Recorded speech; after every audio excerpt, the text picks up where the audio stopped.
We pay our, yes. If you want to have quality people, you need to pay for them. And in the brokerage world, in the investment world, quality often means production. How much money did they bring in?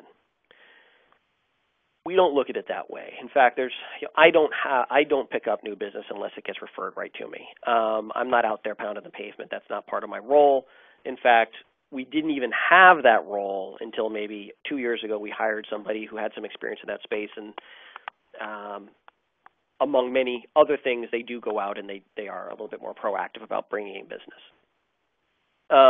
We probably should do more of it. It's just, it just isn't the focus.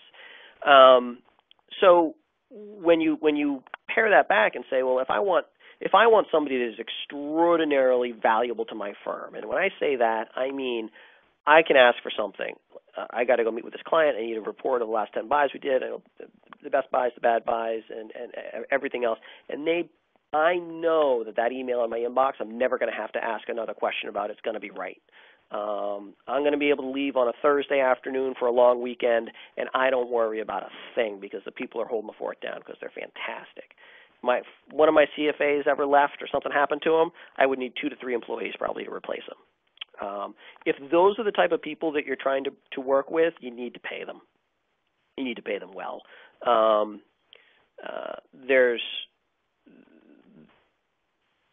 There's the monetary payment, which is why typically most of us get into this business. And then there's also the quality of life. And I feel like a lot of the big companies, they'll give you one and not the other. If you want the freedom to go see every one of your kids' softball game or baseball games, and that means you're leaving at 3 o'clock twice a week in the summer, hey, you can't expect us to continue to not bring that up in your review. Where we look at it just the opposite. If you can't enjoy life, the money is a means to an end. You're only here for so long. I happen to love what I do. But I've got a lot of other hobbies, and it doesn't define me as a human. But yeah, you got to pay people because at some point it makes more sense to go be unhappy for more money. So you have to pay attention to that. We pay flat salaries. We think that that's a very rare and valuable way to pay somebody in this industry. Clients love knowing that we're going to get paid whether you hire us or you don't hire us, or whether you buy the stock or you don't buy the stock. And we do have full discretion. We're not looking for buy and sell permissions. But yeah, you do have to pay. I would warn, don't just chase the money. When I was on the broker-dealer side, the grass is always greener on the other side. Everybody, if you're at Merrill Lynch, Morgan Stanley wants to pay $1 million to come over and bring your book and sign a 5-year contract, et cetera, et cetera, et cetera. And it's going to be better because we don't do this and we give you this for free. And you know what? It is all the same. You talk to folks that have bounced around, of all the work, time, energy that went into that. Wouldn't it have been better just to try to figure out how to do things right or do things better? So we try to, instead of working harder, we just try to work smarter, and that flips right back to somebody's question about how do you grow assets, bigger clients or more clients.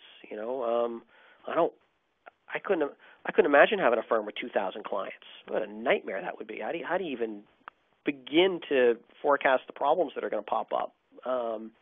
Or manage the quarterly statement sending out of 2,000. I want a firm that can fit on an airplane, and they're all pretty wealthy, and they respect what we do. We've been working with their families for a long time, and I know their kids, and their kids are going to hire me when mom and dad die. That's typically the firm that I see myself really being happy with, and that you can't grow that overnight. That's a longer term vision, and you have to be willing to walk away from business.